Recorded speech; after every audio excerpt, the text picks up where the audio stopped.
Hi, this is David Orlofsky. Welcome to the Parsha in 5. In 5 minutes, we try to bring you over an idea on the Parsha to help enhance your Shabbos. Parshas Yisro, of course, is the Parsha of Matan Torah, the giving of the Torah. And Perek Chof is the actual Aseres HaDibros. And the first Dibur begins on Pasuk Beis, Anochi Hashem Elokecha.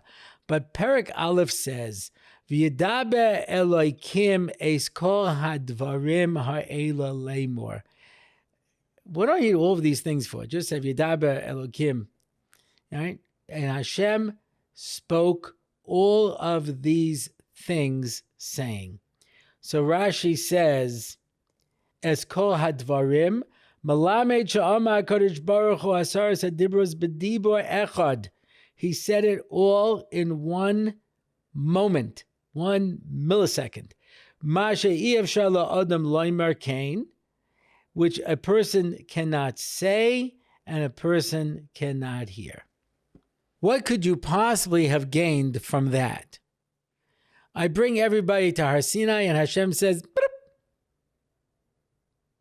And everyone's like, what? Oh, Anochi Hashem Elokecha, Hashem says, we heard this right.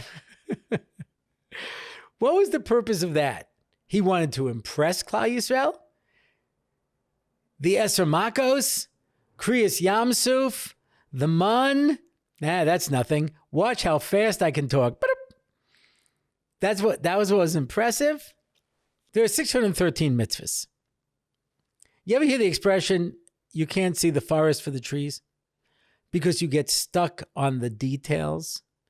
This is a problem whenever you have a system made up of a lot of details and a lot of rules, that the rules can become the goal in and of itself.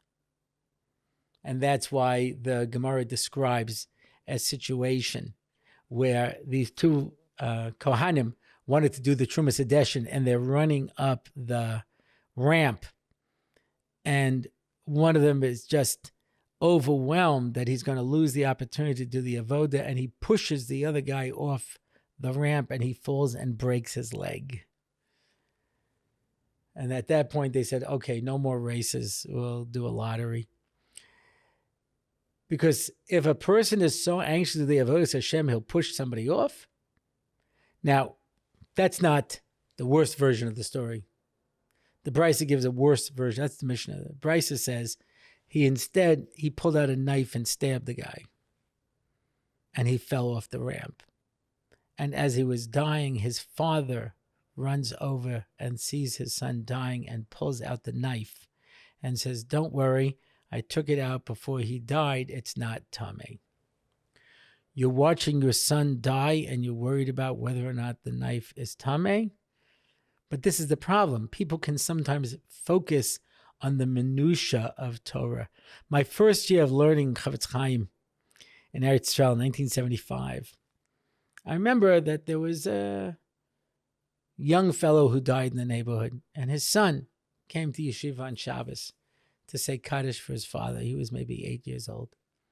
Now, Kaddish was originally instituted for children, young children, to say for their father.